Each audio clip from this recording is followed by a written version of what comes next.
سيدنا مولانا محمد عدد ما في علم الله صلاة دائمة بدوام ملك الله. الحمد لله رب العالمين والصلاة والسلام عليك يا صفوة الأنبياء والمرسلين. أما بعد فأعوذ بالله من الشيطان الرجيم. بسم الله الرحمن الرحيم. قال الله تبارك وتعالى في القرآن الكريم: اليوم أكملت لكم دينكم وأتممت عليكم نعمتي ورضيت لكم الإسلام دينا.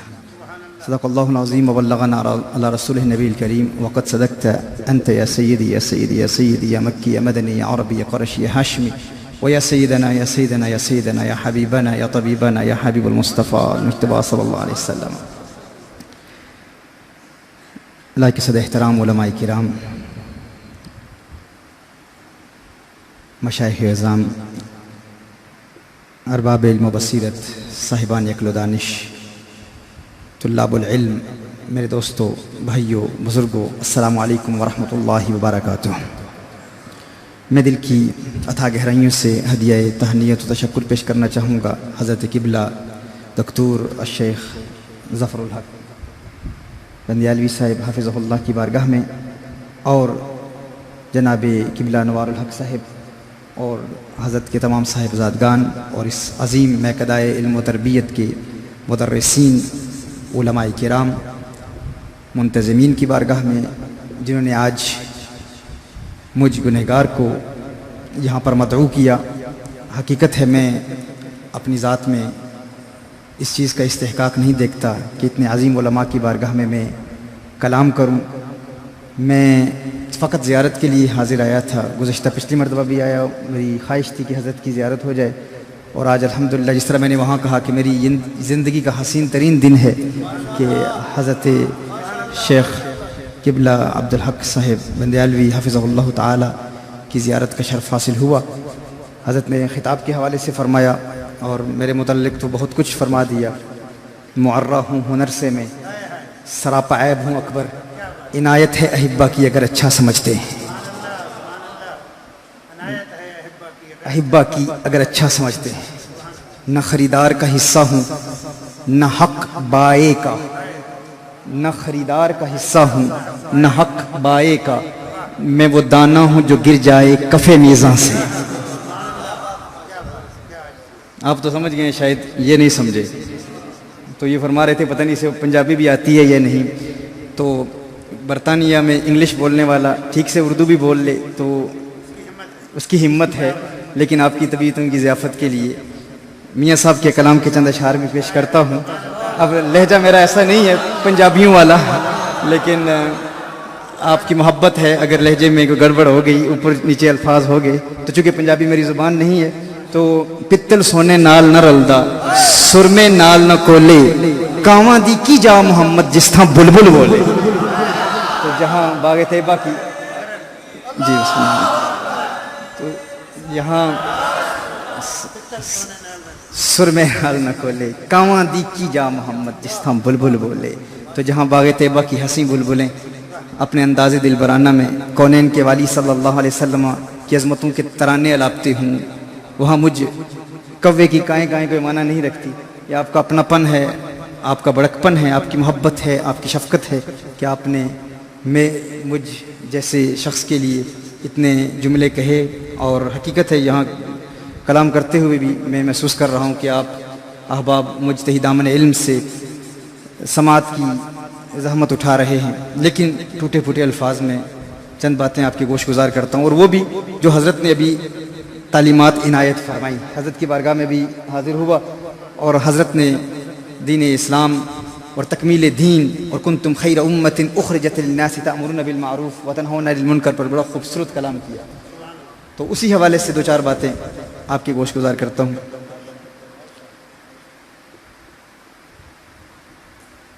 اللہ جل وعلا ارشاد فرماتا ہے کہ آج کے دن اکملت لکم دینکم، میں نے آپ کے لیے دین کو مکمل کر دیا. اچھا، جب میں یہاں آ رہا تھا تو ختم نبوت کے بھی نعرے لگ رہے تھے، تاجدار ختم نبوت. اس انداز دل برانہ سے آپ ماشاءاللہ نبی کریم صلی اللہ علیہ وسلم کی ختم نبوت پر بھی کلام کر رہے تھے. تو اس حوالے سے بھی دو چار باتیں حضرت نے جو تعلیمات ارشاد فرمائی، کوشش کرتا ہوں ان تمام کا امتزاج پیدا کر کے چند باتیں آپ کی بارگاہ میں پیش کروں. تو یاد رکھیے تکمیل دین کے بعد کسی نئے نبی کی ضرورت نہیں ہوتی. جب دین مکمل ہو جائے. امام قرطبی علیہ رحمہ نے ارشاد فرمایا کہ ماضی کی امتوں میں 72 فرقے تھے، اس امت میں 73 فرقے کیوں ہیں، ایک زائد کیوں ہے؟ تو فرمایا کہ ماضی میں 72 اس لیے تھے کیونکہ ماضی میں جب ایک نبی جاتا اور امتوں میں اگر کوئی دین کی تعلیم کو تبدیل کرنے کی کوشش کرتا، دین کے خوبصورت چہرے کو مسخ کرنے کی کوشش کرتا، تو ایک نیا نبی آ جاتا. اب اس امت میں چونکہ نبی کریم صلی اللہ علیہ وآلہ وسلم کے بعد کسی دوسرے نبی کے آنے کا امکان نہیں ہے. حضور آ گئے تو اب حضور کے بعد کوئی دوسرا نہیں آئے گا. تو ماضی میں کیا ہوتا؟ نبی آ جاتا، اس امت میں کوئی نیا نبی تو نہیں آئے گا. تو نبی کریم صلی اللہ تعالی علیہ وآلہ وسلم کی ذات معصوم ہے اور حضور کا کلام بھی معصوم ہے اور حضور کی جماعت من حیث الجماعت معصوم ہے. یعنی فردن ہر صحابی معصوم نہیں ہے، لیکن جس بات پر صحابہ کا اجماع ہو جائے، اس امت کا اجماع ہو جائے، اور اجماع کا معصوم ہونا اس امت کی خصوصیت میں سے ہے. ماضی کی امتوں میں اجماع نہیں تھا، نہ ہی مجتہدین ہوا کرتے تھے، نہ ہی مجددین ہوا کرتے تھے. یہ اس امت کا طرہ امتیاز ہے، خصوصیت ہے کہ اس میں مجددین بھی ہیں، مجتہدین بھی ہیں اور اجماع معصوم بھی ہے. ماضی میں ایک نبی جاتا، دوسرا نبی معصوم آ جاتا. اب نبی تو نہیں آئے گا، اب اجماع معصوم آئے گا.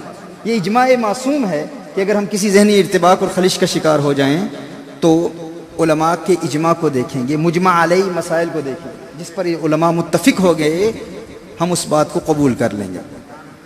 تو کہا چونکہ ماضی میں اجماع نہیں تھا، مجتہدین نہیں تھے، مجددین نہیں تھے، اس امت میں اجماع بھی ہے اور مجتہدین کا اجماع ہے. مجتہدین کا اجماع ہے چونکہ ماضی میں مجتہدین نہیں ہوا کرتے تھے، مجتہدین کا اجماع نہیں ہوا کرتا تھا. نبی آ جاتے ہیں، ایک نبی جاتا دوسرا نبی آ جاتا. اس امت میں نبی تو نہیں آئے گا، کون آئے گا؟ مجتہد آئیں گے اور وہ اجماع کریں گے. تو جب مجتہدین ہوں گے تو پھر مجتہدین کے منکرین بھی ہوں گے. کیا سن رہے آپ؟ میں کیا عرض کر رہا ہوں؟ مجتہدین ہوں گے تو مجتہدین کے منکر بھی تو ہوں گے نا. کہا یہ جو زائد فرقہ ہے یہ مجتہدین کے منکرین کا فرقہ ہے. یہ 73 ہے نا، یہ اس لیے ہیں کیونکہ اس امت میں مجتہد بھی ہیں اور مجتہد ہیں تو مجتہدین کے منکر بھی ہیں. جب مجتہدین کے منکر ہوں گے تو وہ زائد 73واں فرقہ، ایک ایکسٹرا ایڈیشنل فرقہ جو ہوگا وہ ان کا ہوگا. تو میں یہ کہا کرتا ہوں اس امت میں 73 فرقوں کا وجود بھی ختم نبوت کی ایک دلیل ہے کہ ماضی میں 72، اس میں 73 72 جہنمی، ایک جنتی، فقط ایک ہی جنتی، اور کوئی جنتی نہیں ہے. لوگ اتحاد کی دعوت دیا کرتے ہیں تو ہم کہا کرتے ہیں اتحاد جو ہے نا یہ جنتیوں میں نہیں ہو سکتا. یعنی جنتی تو ایک ہی ہے نا بھئی. اتحاد کے لیے کم از کم شرط 2 کی ہوتی ہے. ایک بندہ کس سے اتحاد کرے گا؟ اتحاد کرنے کے لیے شرط یہ ہے کم از کم 2 ہوں گے تو اتحاد کریں گے نا. ایک جنتی ہے وہ کس سے اتحاد کرے گا؟ اتحاد وہ کرے گا جو 72 میں ہوگا. 72 آپس میں اتحاد کر سکتے ہیں. پتہ چلا اتحاد کرنا بدعقیدہ سے یہ جہنمیوں کا طریقہ ہے، جنتیوں کا طریقہ نہیں. کیوں؟ جنتی ایک ہی ہے، ایک ہی جنتی ہے. تو اس لیے اس امت میں یہ مجتہدین کا وجود یہ بھی ختم نبوت کی ایک دلیل ہے کہ اب مجتہد آئیں گے. اب ہم نے مجتہدین کی تعلیمات پر عمل کرنا ہے، مجددین کی تعلیمات پر عمل کرنا ہے. اور اس کے علاوہ قرآن کریم کے حوالے سے آج لوگ کہتے ہیں، مجتہدین کا انکار کرتے ہوئے کہہ دیا کرتے ہیں ہمارے لیے قرآن و سنت کافی ہے، قرآن ہی کافی ہے، سنت کافی ہے. ہمیں کیا ضرورت امام اعظم ابو حنیفہ علیہ رحمہ کی تقلید کی، امام شافعی، امام مالک، امام احمد بن حنبل، یہ اماموں کی تقلید کی کیا ضرورت؟ ان کا احتیاج کیا ہے؟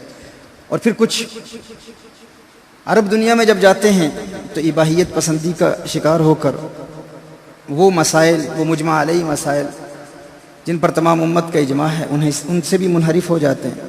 اور ہمارے بزرگوں کا طریقہ یہ رہا ہے کہ مذاہب اربعہ کی تقلید کا انکار، اس سے انحراف، سنیت سے انحراف ہے. اگر آپ کہتے ہیں کہ ہم کسی بھی قول پر فتویٰ دے دیں گے، جس طرح آج جامعۃ الازہر کے منہج جدید میں وہ علی الاعلان کہتے ہیں. تو میں کہا کرتا ہوں فقط میلاد منانا انسان کو سنی نہیں بناتا، جو ضروریات مذہب اہل سنت ہیں ان کی پابندی بھی ضروری ہے. اگر کوئی محافل میلاد مصطفیٰ صلی اللہ علیہ وسلم کا انعقاد کرے یا رسول اللہ صلی اللہ علیہ وسلم کے نعرے لگائے اور حضور کی عظمتوں کے ترانے الاپتے ہوئے کہے کہ میں سنی ہوں، تو فقط سنی اپنے آپ کو کہنا کافی نہیں ہے. ہم نے دیکھنا ہے کہ ضروریات اسلام کے کسی ضروری مسئلے کا منکر تو نہیں، اور کیا مذہب اہل سنت کا پابند ہے یا نہیں. تو آج یہ بھی ایک بہت بڑا فتنہ ہے کہ مذاہب اربعہ سے غداری کی جا رہی ہے، اور کہا جا رہا ہے کہ ہم ابن تیمیہ کے قول پر بھی فتویٰ دیتے ہیں، کوئی فرق نہیں پڑتا. یہاں تک کہ ابھی جامعۃ الازہر کا جو منہج جدید ہے، میں علماء کرام علیہم الرحمہ کی بارگاہ میں عرض کرتا ہوں بہت مؤدبانہ اور ایک طالب علم کی حیثیت سے کہ آپ کے یہاں بندیال شریف سے جو علماء تیار ہوتے ہیں اور عرب دنیا میں جاتے ہیں، بہت ضروری ہے کہ سب سے پہلے ان کی تربیت کی جائے کہ وہاں کے دکاترہ سے فقط ان کے علم کی بنیاد پر متاثر ہو کر کہیں ایسا نہ ہو کہ ہم عقیدہ اہل سنت سے دور ہو جائیں. یہ بہت ہی اہم مسئلہ ہے کیونکہ آج یہ فتنہ بڑی تیزی سے پھیل رہا ہے، بہت تیزی سے پھیل رہا ہے. عرب دنیا میں آج صوفیاء سے تعلق رکھنے والے کچھ نام نہاد سنی جو اپنے آپ کو نقشبندی بھی کہتے ہیں، قادری بھی کہتے ہیں، لیکن علی الاعلان کہتے ہیں کہ ہم 80 مذاہب پر فتویٰ دینے کو جائز سمجھتے ہیں علیہ باللہ، جس میں عبازیوں کے قول پر بھی فتویٰ دیا جاتا ہے، زیدیوں کے قول پر بھی فتویٰ دیا جاتا ہے، اور علی الاعلان کہا جاتا ہے کہ ابن تیمیہ کے قول پر فتویٰ دینے میں کوئی حرج نہیں ہے. اور یہ وہ ہیں کہ میرے اساتذہ میں سے ہیں، کچھ ایسے ہیں جو میرے دادا استاد ہیں، یعنی ہمارے شیوخ کے شیوخ ہیں، اور بڑے بڑے مناظر بھی ہیں، بڑے بڑے ڈیبیٹرز بھی ہیں. لیکن جب وہی نوجوان ہند و پاک سے عرب دنیا میں جا کر واپس پاکستان آتے ہیں، ہندوستان آتے ہیں، یا بالخصوص برطانیہ میں آتے ہیں، تو ان میں یہ آزاد خیالی دیکھ کر ہمیں دکھ ہوتا ہے. اور وہ کہتے ہیں ہمارے شیوخ جو اتنے بڑے مناظر ہیں، جنہوں نے بڑے بڑے علماء سے، بڑے بڑے گستاخوں سے ڈیبیٹس کی ہیں، کیا وہ غلط ہو سکتے ہیں؟ تو محترم بھائی اس حوالے سے گزارش کروں گا کہ اجماعی مسائل میں کبھی بھی ہم نے کسی سے سمجھوتا نہیں کرنا، کمپرومائز نہیں کرنا. جو مسائل اجماعی ہیں، جن پر تمام مذاہب کا اجماع ہے، مذاہب اربعہ سے انحراف اہل سنت سے انحراف ہے. وہ شخص بدعتی ہے، مبتدع ہے، گمراہ ہے، جو کہتا ہے کہ ان مجتہدین تک انحصار نہیں، ان مذاہب اربعہ تک دار و مدار نہیں اہل سنت کے مفتیان کرام کے فتویٰ دینے کے حوالے سے. اس کے علاوہ مذہب غیر پر عمل کرنے کی بھی ہم ہرگز اجازت نہیں دیتے. یہ بہت اہم مسئلہ ہے. اگر کسی شخص کو میری کتاب مسلک اعتدال پڑھنے کے بعد یہ خیال گزرا ہو کہ ہم علیاذ باللہ ایک حنفی کے لیے یہ کہتے ہیں کہ وہ مذہب غیر پر عمل کرے، یہ ہرگز ہمارا موقف نہیں ہے، ہم اس کے خلاف ہیں. ہم کہتے ہیں کہ تعیین مذہب کے اعتبار سے قول امام ہی کو دیکھا جائے گا. تعیین مذہب میں قول امام پر ہی عمل ہوگا، قول امام ہی معتبر ہوگا. ہاں جہت نہیں عن المنکر میں، جہت نہیں عن المنکر میں مرتکب کے اعتقاد کو دیکھا جاتا ہے. یعنی میں ایک مثال دیتا ہوں. گستاخوں کے ایک بہت بڑے عالم نے کہا تم اپنے آپ کو رضوی بھی کہتے ہو، بریلوی بھی کہتے ہو، سنی بھی کہتے ہو، تم یہ بتاؤ کہ تمہارے امام احمد رضا علیہ رحمہ وہ کہتے ہیں کہ آلات موسیقی حرام ہے. امام احمد رضا رحمہ اللہ، سرکار اعلیٰ حضرت رحمہ اللہ کے نزدیک آلات موسیقی، قوالی کی محفل، جس کو ہم بڑے ناز و افتخار سے، جس کے جواز کو بھی ہم پیش کرتے ہیں اور بہت دلائل سے پیش کرتے ہیں، لیکن اعلیٰ حضرت علیہ رحمہ اس کو حرام لکھتے ہیں اور سننے والے کی تفسیق بھی کرتے ہیں، فاسق بھی کہتے ہیں. کوئی اعلانیہ سنے تو اس کو فاسق معلن بھی کہا جاتا ہے. کہا کہ اعلیٰ حضرت رحمہ اللہ نے تفسیق کی، فاسق بھی کہا. تو یہ بتاؤ کہ فاسق کی تعظیم کرنے والے کا حکم کیا ہے؟ فاسق کی تعظیم کرنا، اس کا حکم کیا ہے؟ جبکہ آپ سب جانتے ہیں فاسق کی تعظیم ناجائز ہے. یہاں پر عظیم علماء کرام یہاں پر موجود ہیں. تو اعلیٰ حضرت علیہ رحمہ فاسق بھی کہیں اور پھر شیخ عبد الغنی نابلسی رحمہ اللہ جیسے بزرگ کو عارف باللہ بھی لکھیں اور فتاوی رضویہ شریف میں بار بار سیدی لکھیں، عارف باللہ لکھیں، ان کا احترام کریں، تو انہوں نے تو آلات موسیقی کے جواز پر پوری کتاب لکھی ہے. تو ایک فاسق معلن کو عارف باللہ کہنے والے کا حکم کیا ہے؟ اب یہ دیوبندیوں کا اعتراض تھا، بہت بڑا اعتراض تھا کہ ایک فاسق معلن کی تعظیم کرنا، تعظیم تو ایک، وہ تو عارف باللہ لکھ رہے ہیں، سیدی لکھ رہے ہیں، شیخ لکھ رہے ہیں، ان کا احترام کر رہے ہیں، اور فتاوی رضویہ شریف میں بار بار ان کا حوالہ دیا گیا. اعلیٰ حضرت علیہ رحمٰن نے حضرت عبد الغنی نابلسی رحمہ اللہ عارف باللہ کا بار بار حوالہ دیا. اس حوالے سے یہ بات مجھ تک پہنچی تو فقیر نے اس کا جواب بھی لکھا الحمدللہ بہت تفصیل سے. تو اس میں میں نے یہ کہا تھا کہ مختلف فی مسائل میں اعتبار مرتکب کے اعتقاد کا ہوتا ہے.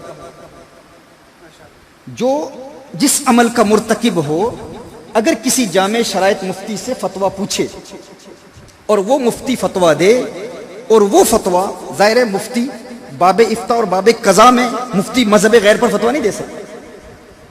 مفتی مذہب غیر پر فتویٰ نہیں دے گا، وہ اپنے مذہب کی روشنی میں ہی فتویٰ دے گا.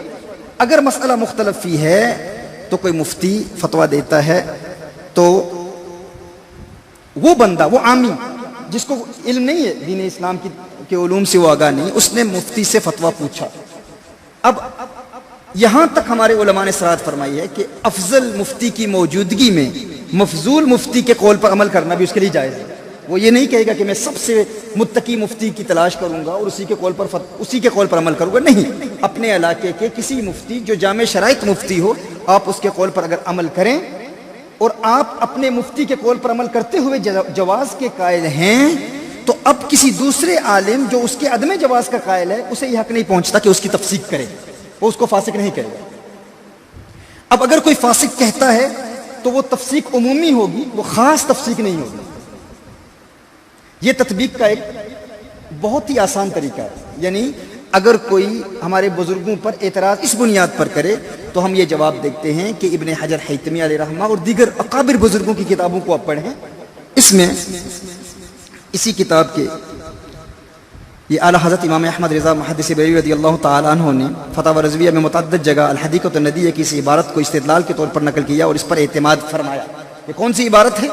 المسألة متى أمكن تخريجها على قول من الأقوال في مذهبنا أو مذهب غيرنا فليست بمنكر يجب إنكاره والنهي عنه، وإنما المنكر ما وقع الإجماع على حرمته والنهي عنه. یہ کون فرما رہا ہے؟ یہ اعلیٰ حضرت علیہ رحمہ کس کی عبارت کو نقل کر رہے ہیں؟ علامہ عبد الغنی نابلسی رحمہ اللہ کی عبارت کو نقل کر رہے ہیں. یعنی انکار کس بات پر ہوگا؟ ایسے مسئلے پر جس کی حرمت مجمع علیہ ہو، جس کی حرمت پر اجماع ہو. اب اگر کوئی مسئلہ مختلف فی ہے، آپس میں اختلاف ہے، تو ہم مختلف فی مسئلے کی بنیاد پر کسی پر انکار نہیں کریں گے، تفسیق شخصی نہیں کریں گے، ایک خاص فرد کی تفسیق نہیں کریں گے. ہاں اگر ہمیں علم ہو کہ وہ شخص اس مسئلے کی حرمت کا قائل ہے، اسے حرام جانتا ہے، تو پھر ہم اسے فاسق کہیں گے. مثال کے طور پر میرے نزدیک، میرے چند اساتذہ کے نزدیک تمباکو نوشی ناجائز ہے. میں کون ہوتا ہوں اپنا قول، اپنا موقف بیان کرنے والا؟ میرے چند اساتذہ ہیں، ان کے نزدیک سگریٹ پینا ناجائز ہے. سرکار اعلیٰ حضرت علیہ رحمہ اس کے جواز کے قائل ہیں. اب علماء میں اختلاف ہو گیا نا، کیا اس کی حرمت اجماعی ہے؟ نہیں، مختلفی ہے. اب مختلف فی مسائل میں اعتبار مرتکب کے اعتقاد کا ہوتا ہے. اگر میں اپنے کسی استاد، کسی شیخ سے مسئلہ پوچھوں، وہ کہے حرام ہے، ناجائز ہے، میں ایک عامی سے شخص ہوں، جاہل سے شخص ہوں، میرے لیے یہ کافی ہے. میں نے استاد سے پوچھا، استاد نے کہا یہ ناجائز ہے. اب میں تمباکو نوشی کو ناجائز سمجھتا ہوں. اب ہمارا کوئی ایسا بھائی جو سرکار اعلیٰ حضرت علیہ رحمہ کے قول پر عمل کرتا ہے، وہ جائز سمجھتا ہے، وہ سگریٹ پیتا بھی ہے، وہ سگریٹ پی رہا ہے اور مجھے دیکھتا ہے کہ میں سگریٹ پی رہا ہوں. اب اس پر واجب ہے کہ وہ مجھ پر انکار کرے. وہ کہے پیر صاحب یہ فسق ہے، کہاں پیر بنے پھرتے ہو، اعلانیہ فسق کر رہے ہو، تم تمباکو نوشی کر رہے ہو، گناہ کر رہے ہو، حرام کا ارتکاب کر رہے ہو. میں کہوں حضرت صاحب آپ خود پی رہے ہیں. لما تقولون ما لا تفعلون. حالانکہ اس آیت کی تفسیر بھی کچھ لوگ غلط کرتے ہیں. لما تقولون ما لا تفعلون کا ہرگز یہ مطلب نہیں ہے کہ آپ لوگوں کو دین کی دعوت نہیں دے سکتے اگر آپ خود عمل نہ کر رہے ہیں. اس کا مطلب جھوٹ ہے. یعنی اگر آپ تہجد گزار نہیں ہیں تو اپنے آپ کو تہجد گزار کہتے ہیں کہ میں تہجد پڑھتا ہوں، یہ اس کا مطلب ہے. اگر آپ بے نمازی ہیں خود کو نمازی کہتے ہیں، لما تقولون ما لا تفعلون. آپ گناہ کرتے ہیں لیکن لوگوں کو کہتے ہیں ہم نہیں کرتے، لما تقولون ما لا تفعلون.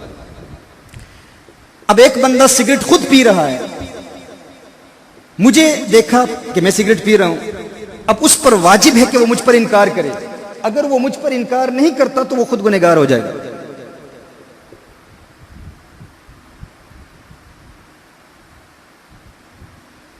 اب میں کہوں کہ مولانا آپ خود سگریٹ پی رہے ہیں اور مجھ پر انکار کر رہے ہیں، تو وہ کہے گا کہ مختلف فی مسائل، اختلافی مسائل میں اعتبار مرتکب کے اعتقاد کا ہوتا ہے کہ جو ارتکاب کر رہا ہے، جو خود عمل کر رہا ہے، اس کا اپنا اعتقاد کیا ہے. اگر وہ اس کی حرمت کا قائل ہے تو اس کے لیے حرام ہے. اگر اس بندے کو پتا ہو کہ میں اس کی حرمت کا قائل ہوں، میں اسے حرام جانتا ہوں، اب اس پر واجب ہے کہ وہ مجھ پر انکار کرے. میں یہ نہیں کہہ سکتا کہ تم کیوں سگریٹ پی رہے ہو، مجھ پر انکار. وہ کہے گا میں تو سرکار اعلیٰ حضرت علیہ الرحمہ کی تعلیمات پر عمل کرتے ہوئے میں تو اس کے جواز کا قائل ہوں، میرے لیے جائز تمہارے لیے حرام. یہ ایسے ہی ہے جیسے گوہ کا گوشت، کیا حنفی کھا سکتا ہے؟ حنفی کے لیے ناجائز ہے. کیا شافعی کھا سکتا ہے؟ کھا سکتا ہے. اب اگر کوئی شافعی کسی حنفی کو گوہ کا گوشت کھاتے ہوئے دیکھے، اس پر لازم ہے کہ حنفی پر انکار کرے. حنفی نہیں کہہ سکتا کہ تو انکار کرنے والا کون ہے، تو خود کھا رہا ہے. وہ کہے گا چونکہ میرے مذہب میں ناجائز ہے، لیکن میرے مذہب میں جائز ہے، تیرے مذہب میں ناجائز ہے. اب اگر میں تجھ پر انکار نہیں کروں گا تو میں خود گنہگار ہو جاؤں گا، لیکن میرے لیے جائز ہے. تو جس طرح ائمہ میں اختلاف کی بنیاد پر اس مسئلے کو دیکھا جاتا ہے، اسی طرح احناف میں وہ مسائل جو آپسی مختلفی مسائل ہیں ان میں بھی اعتبار مرتکب کے اعتقاد کا ہوتا ہے. اب بات سمجھ رہے ہیں نا؟ میں ایک ایسا اصول پیش کر رہا ہوں جس کی بنیاد پر تمام اہل سنت میں اتحاد ہو جائے گا. یعنی یہ جو ہمارے فروعی اختلافی مسائل کی بنیاد پر ایک دوسرے کی تفسیق کی جاتی ہے، گولڑوی چشتی رضویوں سے لڑتے ہیں، دعوت اسلامی والے دوسروں سے لڑتے ہیں. یہ آپس میں اختلافات کیوں ہوتے ہیں؟ اگر اس اصول کو بنیاد بنا لیا جائے. اور پھر اس کا فائدہ کون اٹھاتے ہیں؟ وہ لوگ جو اجماعی مسائل کے منکر ہیں. لوگ کہتے ہیں یہ سنی آپس میں لڑتے ہی رہتے ہیں، آپس میں جھگڑتے ہی رہتے ہیں. اور پھر کیا کرتے ہیں وہ لوگ جو اجماعی مسائل کے انکار ہیں، وہ لوگ جنہوں نے دیت کے مسئلے میں بھی گڑبڑ کی، وہ لوگ جنہوں نے العیاذ باللہ بے شمار مسائل میں، اجماعی مسائل میں اختلاف کیا. لوگ کہتے ہیں جس طرح یہ آپس میں لڑ رہے ہیں اسی طرح ان سے بھی اختلاف ہے. میں کہتا ہوں ان کا اختلاف اور ان کا اختلاف بہت مختلف ہے، زمین و آسمان کا فرق ہے. وہ اصولی مسائل کے منکر ہیں، یہ ہمارا آپسی اختلاف ہے. لیکن آپسی اختلاف کی بنیاد پر ہماری عوام کو کیا پیغام پہنچ رہا ہے؟ عوام کہتے ہیں یہ مولوی لڑ ہی رہے ہیں، ان کو چھوڑو یار، سارے ٹھیک ہے، چلو کم از کم یا رسول اللہ تو کہتے ہیں. ہم کہتے ہیں یا رسول اللہ صلی اللہ علیہ وسلم کہنا کافی نہیں ہے.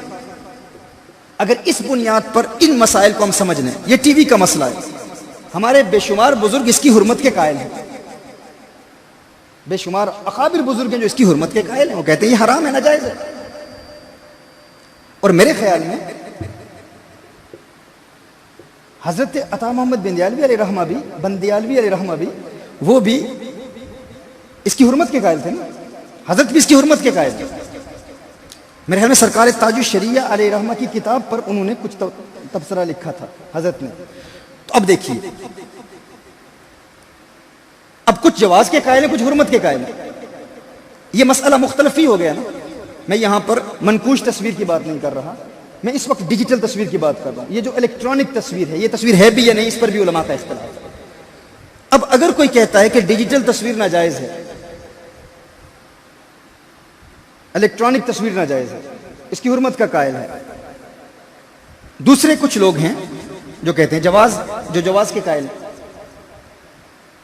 مسئلہ اختلافی ہے، اجماعی ہے، اختلافی ہے نا. اب جو جواز کا قائل ہوگا اس کے لیے جائز ہوگا، جو عدم جواز کا قائل ہوگا اس کے لیے ناجائز ہوگا، کیونکہ اختلافی مسائل میں اعتبار مرتکب کے اعتقاد کا ہوگا. اب آئیے اسی اصول کو استعمال کرتے ہوئے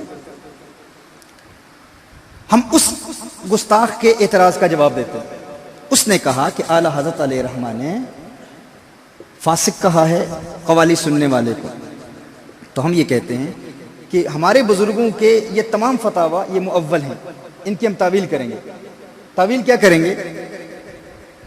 یہ طلاب العلم کے لیے یہ باتیں عرض کر رہا ہوں، علماء تو یہ سارے جواب جانتے ہیں. یعنی اگر آپ کبھی اس طرح کسی گستاخ کے سامنے آئیں جو ہمارے آپسی اختلافات کو بنیاد بنا کر آپ پر اعتراض کرے تو آپ کیا جواب دیں گے؟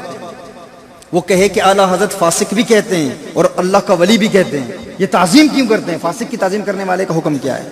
تو آپ کہیں گے کہ اعلیٰ حضرت علیہ الرحمہ نے حضرت عبد الغنی نابلسی علیہ الرحمہ کو فاسق نہیں کہا، اعلیٰ حضرت نے قوالی سننے والے کو فاسق کہا. اعلیٰ حضرت کے اس فتوے میں عموم ہے، یہ جنرل کلام ہے، خاص تفسیق ایک فرد کی نہیں کی. یعنی اس میں تعویل یہ کی جائے گی کہ اعلیٰ حضرت علیہ الرحمہ اسی کو فاسق کہہ رہے ہیں جو اعلیٰ حضرت کے فتوے پر عمل کرتے ہوئے اس کو حرام مان کر قوالی سنتا ہے، وہ فاسق ہے. وگرنہ عارف باللہ کیوں کہتے؟ وگرنہ اللہ کا ولی کیوں کہتے؟ اگر اس کے علاوہ حضرت آپ کے ذہن میں کوئی جواب ہے تو آپ بتا دیں تاکہ ہم مناظروں میں وہ جواب دیں، لیکن میرے ذہن میں اس کے علاوہ اور کوئی جواب نہیں ہے. یعنی یہ تعبیر کہ اعلیٰ حضرت علیہ الرحمہ نے فاسق اسی کو کہا جو اس کی حرمت کا قائل ہے، حرام مانتا ہے، حرام جاننے کے بعد سنے گا تو وہ فاسق ہے. اب اس پر کیا حکم ہوگا؟ آپ یہاں پر بندے عالوی بیٹھے ہیں، شاید آپ آلات موسیقی کے جواز کے قائل ہوں، قوالی سنتے ہیں، آپ ہمارے بزرگ سنتے تھے. اب یہاں پر ہمارا کوئی رضوی بھائی آ جائے، آپ قوالی سن رہے ہوں اور وہ محفل میں آئے اور قوالی سن رہا ہو، تو آپ پر واجب ہے، اگر آپ یہ جانتے ہیں کہ وہ اس کی حرمت کا قائل ہے تو آپ پر واجب ہے کہ آپ اس کو اٹھا کے باہر نکال دیں. وہ کہے گے حضرت کیا کر رہے ہیں؟ خود تو رقص کر رہے ہیں، خود تو وجد میں ہیں، بلکہ تواجد بھی جائز ہے باب تفاعل سے، وہ بھی جائز ہے. نقل اللہ والوں کی کر رہے ہو بھائی، اگر کیفیت طاری نہ بھی ہو تو ان کی نقل بھی کر رہے ہو تو اس میں بھی ثواب ہے. تو کوئی ایسا بھائی بیٹھا ہو تو آپ پر واجب ہے کہ آپ اس پر انکار کریں اور بڑے پیار سے کہیں کہ حضرت صاحب آپ تشریف لے جائیں، چونکہ آپ اس کی حرمت کا قائل ہیں، ہم جواز کے قائل ہیں، ہمارے لیے جائز ہے. ہاں اس میں یہ بھی شرط ہے کہ مخلوط محفل نہ ہو جو قوالی پڑھ رہا ہے، کیونکہ مخلوط محافل کی حرمت بھی اجماعی ہے، یاد رکھیں یہ بھی انتہائی اہم مسئلہ ہے. فقیر بہت عرصے سے ٹیلی ویژن پر نہیں آ رہا، رمضان شریف میں مجھے ایک عرصے سے بلایا جا رہا ہے. میری جتنے بھی بیانات آتے ہیں نا انٹرنیشنل لیول پر، وہ اپنے اسٹوڈیو سے آتے ہیں. بہت بڑے چینل نے مجھے دعوت دی، کہا کہ پورے رمضان مبارک میں آپ کے بیانات ہوں گے اور ٹی وی چینل پر ہوں گے یہاں. تو میں نے کہا مجھے آپ اپنا بتائیں، آپ کا نظام کیسے؟ انہوں نے دکھایا، سارا سیٹ اپ دکھایا. اس میں یہ تھا کہ سامنے عورتیں بیٹھی ہوں گی اور مرد بیٹھے ہوں گے. تو میں نے کہا یہ تو حرام ہے. تو انہوں نے کہا کہ نہیں، بڑے بڑے مفتیان کرام رمضان شریف میں بیٹھتے ہیں، بڑی داڑھیوں والے بیٹھتے ہیں، تو جبے کبے والے بیٹھتے ہیں. تو میں نے کہا اس کی حرمت جہاں تک میرا علم ہے یہ تو اجماعی ہے. کہا کوئی اینکر جو ساتھ عورت ہے نا، وہ اینکر جو ہوگا وہ مرد ہوگا، وہ عورت نہیں ہوگی. جو سامنے آپ سے انٹرویو کرے گا وہ مرد ہوگا، لیکن سامنے مرد اور عورتیں وہ اکٹھی بیٹھے گی. میں نے کہا کسی مفتی صاحب سے میری بات کرائیں، میں ان سے ڈسکس کروں گا کہ اگر کوئی اس کے جواز کی صورت ہو تو میرے نزدیک تو کچھ بھی نہیں ہے. ایک مفتی صاحب نے فون کیا، اس بڑے ٹی وی چینل کے بہت بڑے مفتی صاحب تھے، بڑی گہرائی رکھتے ہیں فقہ میں، اور انہوں نے کہا دیکھو اب مسئلہ یہ بنا ہوا ہے کہ اگر تم نہیں بیٹھو گے، انہوں نے تیرا ہی انتخاب کیا اس وقت تمام اہل سنت میں کہ تم جدید مسائل پر بھی بات کرتے ہو اور نوجوان تمہیں یونیورسٹیز میں کالجز میں بھی سنتے ہیں اور علمی لوگ بھی سنتے ہیں، کتابوں سے تعلق رکھنے والے بھی سنتے ہیں. تو یہ چاہتے ہیں تم بیان کرو، اور ہمیں اس بات کی خوشی ہے کہ تم عقیدے میں پختہ ہو، تم ہمیں ریپرزینٹ کرو گے، ہماری نمائندگی کرو گے. اگر تم نہیں بیٹھو گے تو فلاں گمراہ شخص ہے وہ بیٹھے گا، اور اس کو یہ بہت زیادہ پیسے بھی دے رہے ہیں، ہم پیسے بھی نہیں لیتے. ہمارا ایک نظام ہے ہماری تحریک میں، ہم علماء کی خدمت کے جواز کے قائل ہیں، لیکن ہم اپنے لیے کچھ بھی نہیں لیتے. ہم نے ایک نظام بنایا ہوا ہے کہ اگر میں یہاں جب بندیال آیا تھا تو آتے ہی مجھے ساتھیوں نے پوچھا کہ یہ کیا نظام ہے، یعنی یہ کیا سلسلہ ہے. تو یہ وہ جگہ ہے جہاں پر جب لوگ آتے ہیں نا اور یہاں ان بزرگوں کے پاس بیٹھ کر علم پڑھتے ہیں اور پھر برطانیہ جائیں، کالجز اور یونیورسٹیز میں جب جائیں تو انہیں پھر پتہ چلتا ہے کہ اس علم اور اس علم میں کتنا فرق ہے۔ کہا کیا؟ میں نے کہا ایک مثال دیتا ہوں کہ ایک میڈیکل ڈاکٹر، ایک اس کی مثال، اور ایک کیمبرج یونیورسٹی کے فارغ نوجوان کی مثال۔ کیمبرج یونیورسٹی سے اس نے فرسٹ کلاس ڈگری حاصل کی اور پھر آیا یہ کتابیں پڑھنے کے لیے۔ پہلے کچھ علماء سے پڑھی تو آسانی سے پڑھی، لیکن جب زنجیری ترکیب پڑھنا شروع کیا نا تو کہا یار یہ تو اتنا مشکل کام ہے، اس سے تو بہت آسان کام کیمبرج سے ڈگری حاصل کرنا ہے۔ تو میں نے کہا، اور حضرت کی بارگاہ بھی میں نے یہی عرض کیا ابھی، میں نے کہا کہ حضرت میں یہ جائز تو نہیں سمجھتا، بس مثال کے طور پر ان نوجوانوں کو سمجھانے کے لیے، چونکہ میری بیانات بہت سارے ایسے لوگ دیکھتے ہیں، سنتے ہیں جو بڑے فخر اور تکبر سے کہتے ہیں کہ ہم کیمبرج سے فارغ ہیں، ہم آکسفورڈ سے فارغ ہیں، ہم فلاں یونیورسٹی سے ہم نے سند حاصل کی۔ بڑی بڑی یونیورسٹی اور درسگاہوں کا نام لیا جاتا ہے اور مولوی کو دیکھ کر اسے نظر حقارت سے دیکھا جاتا ہے، اس کی تحقیر کی جاتی ہے، تذلیل کی جاتی ہے، کہا جاتا ہے کہ یہ تو بالکل اسی طرح ہی ہے۔ لیکن تمہیں کیا پتا کہ اللہ جل وعلا نے ان کو کیسا علم عطا فرمایا ہے۔ ایک وہ توسوی صاحب ہیں، یہاں سے گئے تھے، چھوٹے سے قد والے بزرگ، جی غلام محمد توسوی صاحب حضرت کے شاگرد ہیں نا، حضرت کے شاگرد ہیں۔ تو وہ جب وہاں ایئرپورٹ پر گئے تو انہوں نے پوچھا، ان سے سوال کیا کہ تم یہاں کیا کرو گے؟ وہ تو شاید اردو بھی بڑی پنجابی کے انداز میں بولتے تھے، لہجہ بھی ان کا ایسا تھا، لیکن ان کا وہ جملہ یادگار جملہ تھا۔ انہوں نے کہا تھا کہ پورے برطانیہ میں تم تلاش کر کے دکھاؤ جو فنون میں پڑھا سکتا ہوں، نہ وہ فلسفہ کوئی فلاسفر پڑھا سکتا ہے، نہ وہ منطق کوئی لاجک کا ماہر پڑھا سکتا ہے، کوئی تلاش کر کے دیکھو۔ تو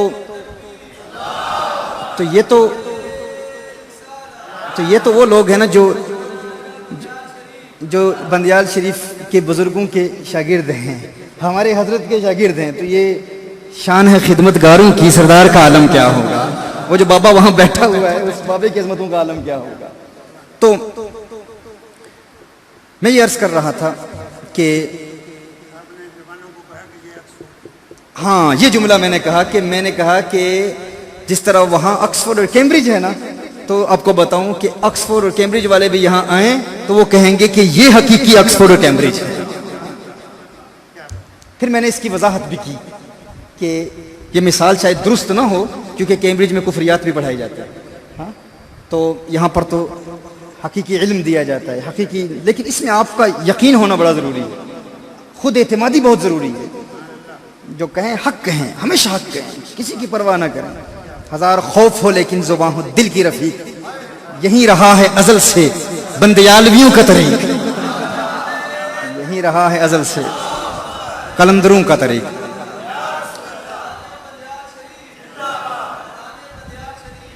تو میں یہ عرض کر رہا تھا کہ میں نے یہی کہا کہ آپ بتائیں، تو مفتی صاحب سے میری بات ہوئی تو انہوں نے کہا بدعقیدہ گمراہ شخص بیٹھے گا، گمراہی پھیلائے گا، لہٰذا یہ حکمت ہے، اس وجہ سے تم بیٹھ جاؤ۔ میں نے کہا مجھے بتاؤ، کسی ایک مذہب کا قول دے دو، یعنی ایک تو جب اسباب ستہ کے تحقق کو ہم اس میں مد نظر رکھتے ہیں، مذہب غیر پر عمل کرنے کے حوالے سے اگر کوئی مفتی فتویٰ دے وہ اور بات ہے، لیکن کسی کا مذہب غیر پر عمل کرنا، عدول کرنا، اگر وہ تلفیق سے بچتا ہو، تتبع رخص بھی نہ ہو، جو 6 کڑی شرطیں ہمارے علماء نے بیان کی ہیں کسی دوسرے مذہب پر عمل کے حوالے سے، اسباب ستہ کی بات نہیں کر رہا، جو 6 کڑی شرطیں ایک بندے کا دوسرے مذہب پر عمل کرنا جس کی وجہ سے جواز کی صورتیں پیدا ہوتی ہیں، تو میں نے کہا ان میں سے کوئی جواز کی صورت یہاں پیدا نہیں ہو رہی۔ اور دوسری بات یہ ہے، اگر جواز کی صورت پیدا ہو بھی تو کسی اور ایک مذہب کی روشنی میں مجھے بتا دو کہ یہ مخلوط محافل جائز ہے، میرے نزدیک یہ اجماعی حرام ہے۔ بتاؤ کسی ایک مذہب میں بھی جواز کی کوئی صورت پیدا ہوتی ہو۔ میں نے پھر علماء سے ہمارے روابط ہیں، کچھ کتابیں پڑھی، رابطے کیے، مجھے حنابلہ کا ایک قول ملا، صرف ایک قول، اس میں یہ تھا کہ اگر کفر کے پھیلنے کا اندیشہ ہو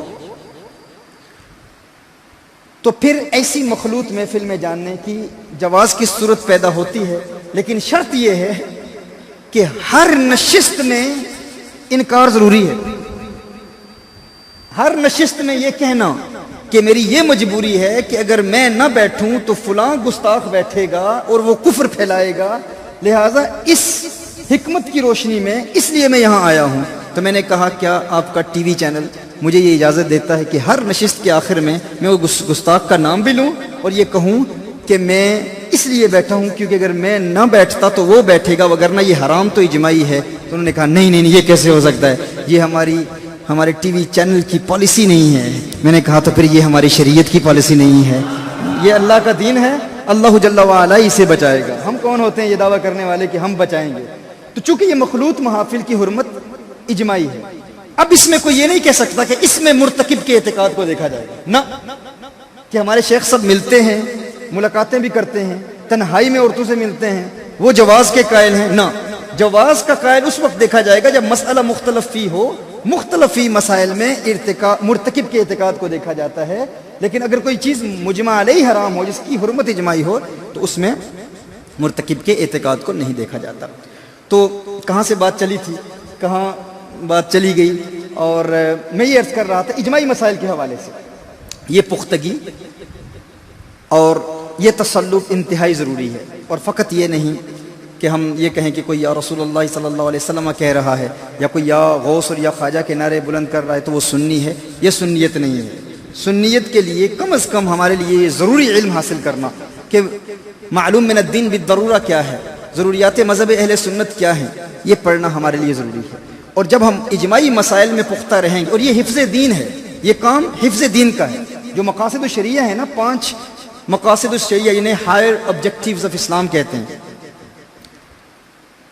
یعنی اسلام کے سب سے بڑے مقاصد، اس میں سب سے پہلا مقصد حفظ دین ہے، دین کو بچانا، پھر حفظ نفس ہے، جان کو بچانا، پھر اس طرح دیگر مال کو بچانا، protection of human life, protection of intellect and centi, اور پروٹیکشن آف پراپرٹی۔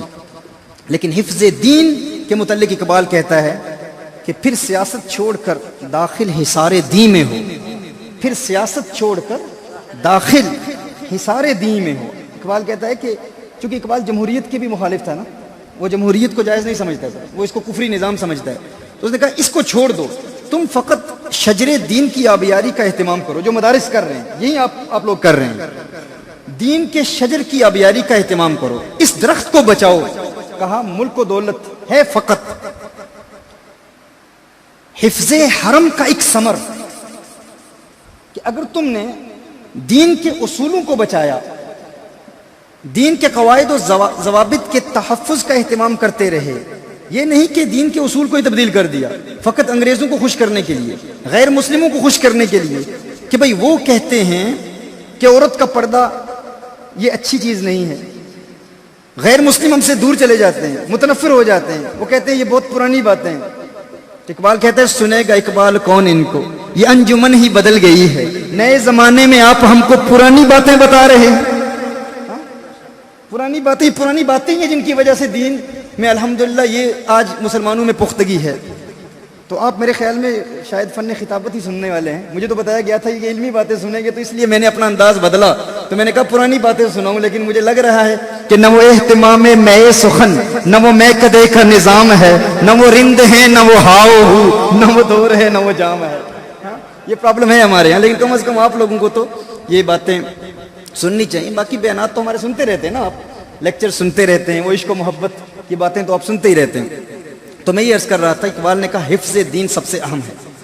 اگر آپ حفظ دین کا اہتمام کریں گے تو یہ شجر، یہ دین کا درخت اپنے اندر اتنی تاثیر رکھتا ہے کہ یہ آپ کو ایسے ثمرات دے گا کہ یہ دین از خود حکومت میں آ جائے گا، یہ خود تخت پر آ جائے گا۔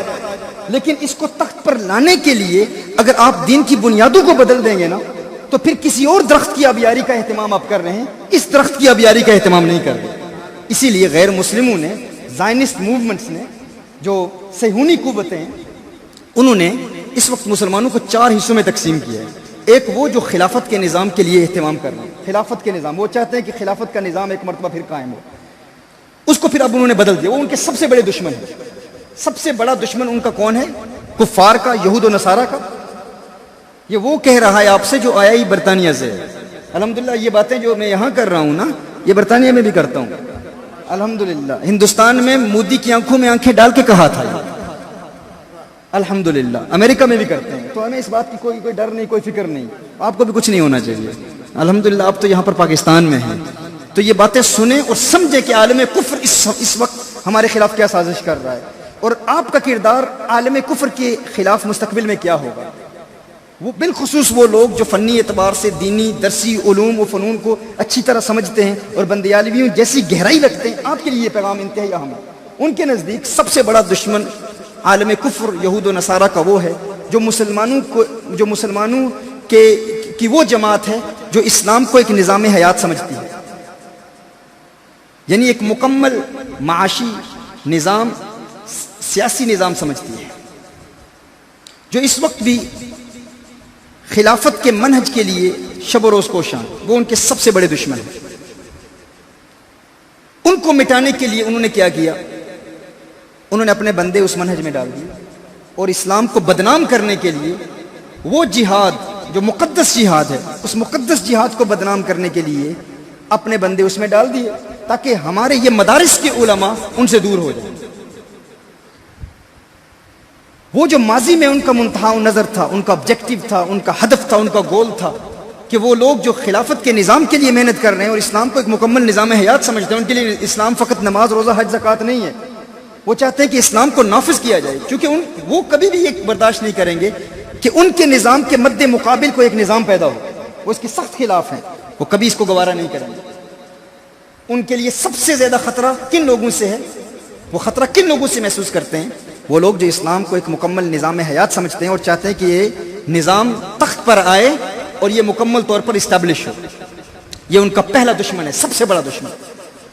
دوسرے دشمن آپ ہیں مولوی ان کے سب سے بڑے دشمن ہیں اس وقت۔ وہ کہتے ہیں کہ یہ جو ٹریڈیشنلسٹ ہیں، آرتھوڈاکس مسلم اسکالرز، روایتی علماء جو اس دور میں بھی حفظ دین کا اہتمام کر رہے ہیں، اس دور میں بھی مدارس میں وہی پرانی کتابیں پڑھا رہے ہیں، ہر چند کے یہ لوگ اغیار کو دین میں لانے کی دعوت نہیں دے رہے، جن سے لوگ متاثر ہو جاتے ہیں۔ بہت سارے لوگ ایسے لوگوں سے متاثر ہوتے ہیں جو مناظرے کرتے ہیں، بائبل کے حوالے دیتے ہیں، ٹی وی چینلز پر آتے ہیں، لوگ کہتے ہیں یار اتنے لوگوں کو انہوں نے مسلمان کیا، بہت بڑا کمال کا کام ہے، اگرچہ وہ جن کو مسلمان کر بھی رہے ہوں، ہندوستان میں ہوں، غیر انگریزوں کو مسلمان کر رہے ہوں، دین کی دعوت دے رہے ہوں، لیکن ہمیں پتہ ہے اس میں بہت بڑی سازش ہے۔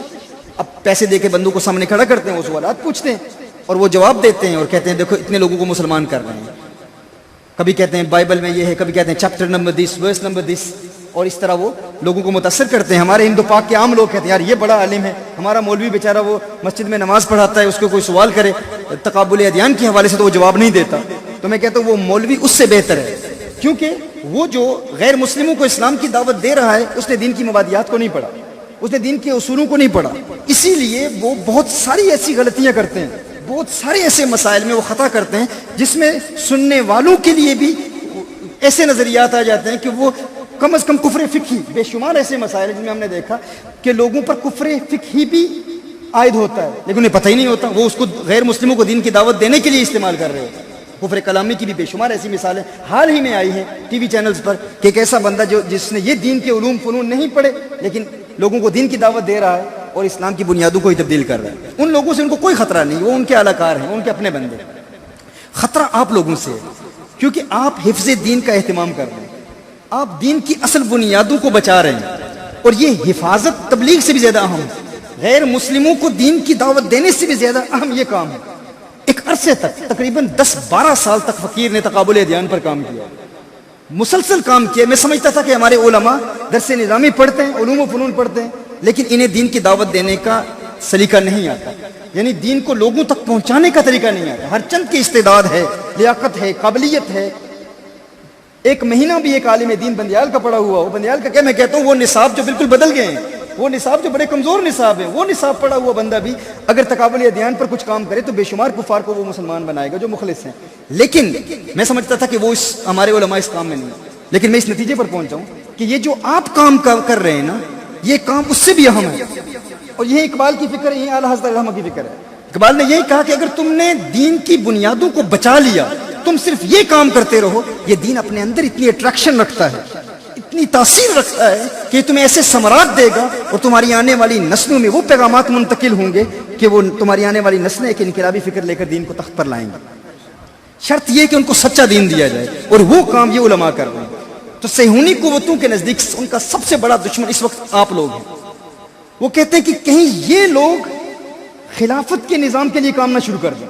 پہلے ایک طبقہ تھا جو براہ راست خلافت کے لیے کام کر رہا تھا, اب اس میں گستاخ آ گئے, اس میں بدعقیدہ آ گئے. جب بدعقیدہ آ گئی تو روحانی قوتیں نہیں رہی, روحانی قوتوں کا اثر نہیں رہا, کیونکہ پہلے صوفیاء اور علماء مل کر کام کرتے تھے, اور صوفیاء حقیقتاً علماء ہی ہوتے ہیں, علماء ہی صوفیاء ہوتے ہیں.